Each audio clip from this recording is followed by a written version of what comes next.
All right, so we're talking today about installing closet rods, the oval fixed closet rods. A lot of our closets that we build are the particle board shelving system, and when there's a particle board built in place, we like to use these oval rods. They look a lot nicer than an adjustable rod, and they install really easily. So there's a few components that you need. For every single rod, you need one of these. It's an end cup that goes on each one. Sometimes they come with the screws, sometimes they don't. In this case, these came with the screws. If they don't come with the screws, you need to get a package of 1-inch screws like this and use those. And those work great for that. Now the other thing that you need a tape measure, you need a pencil. It's helpful if you have a marker so that you can mark the closet rod when you go to cut it. It's a little bit easier to see.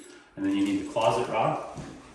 Closet rods that we're going to be using are these oval shaped closet rods. You can get them in chrome, you can get them in black, bronze, several different colors.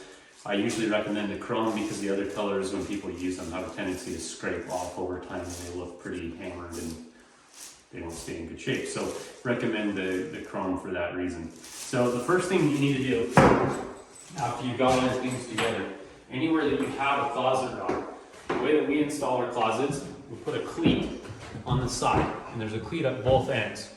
You want that closet rod to be 12 inches away at the center of it from the back wall. These cleats are approximately a 1/2 inch thick.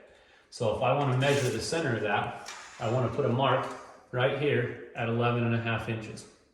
When I put that mark at 11.5 inches, that's going to be the center of my end cup. I'm going to do that on this end, and I'm also going to do it on the other end of the closet.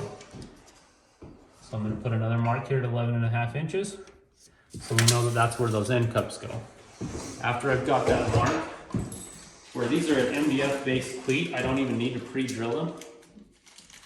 I take my end cup, take my screws out, and on these cleats, you want that end cup, the bottom of the end cup, to be flush to the bottom of this cleat right here. And you just center it up and go straight up and down and put 2 screws in that to hold that in place. We're gonna go ahead and do that on both ends here. We're gonna hold that for a second. Let me give you this. Just take 1 screw. Does this have a magnet tip on it? Okay. So we're gonna take that screw. I usually do the top one.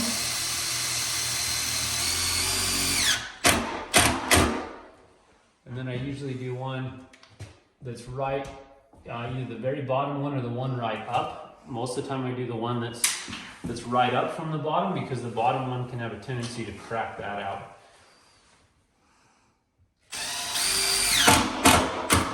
So I'm gonna put that on there.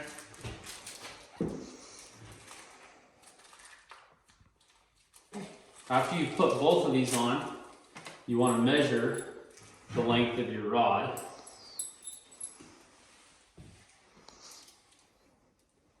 In between the brackets.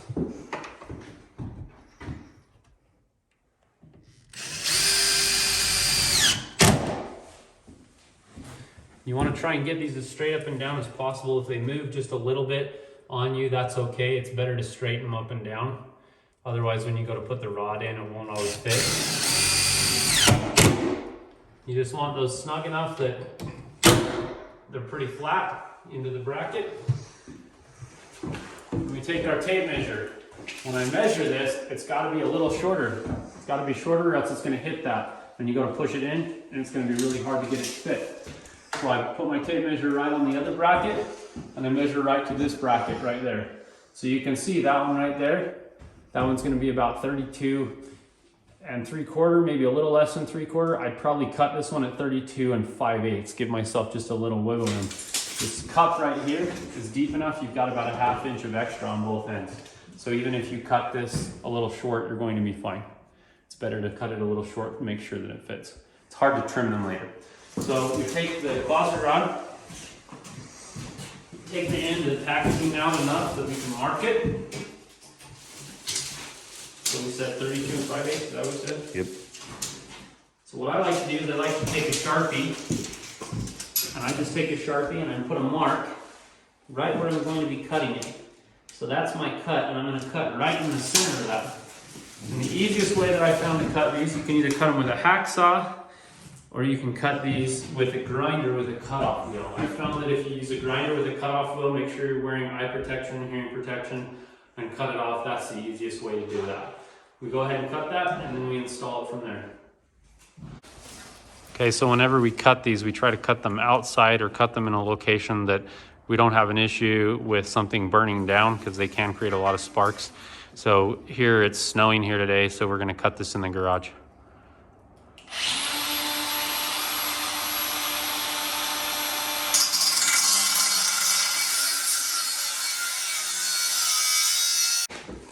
Okay, so now that this has all been cut, we take it right into the closet, right where we put it. It slides right in. You can see it has just a little bit of wiggle room there, that's okay. And it fits just right. That's maybe just a little loose, like cut it, if I were to cut it again, it might go just a little longer, but you can see if I went much longer, it'd be too tight. The only other rule that I want to talk about for just a second, some of our shelves are not a full 12-inch deep. Some shelves come in at 11 1/4. So if you're getting 11 1/4 like this top shelf is, and we have a hanger out here, we're going to go all the way flush to the outside edge, as tight as we can. That's going to give us pretty close to 11 1/4. That's still going to work okay. With some larger hanging items, they might hit the back wall a little bit, the shoulder of a hanger or something, but that's going to be the best option in that case. So we'll go ahead and put this one all the way flush to the front, and we'll call that good. That should be it.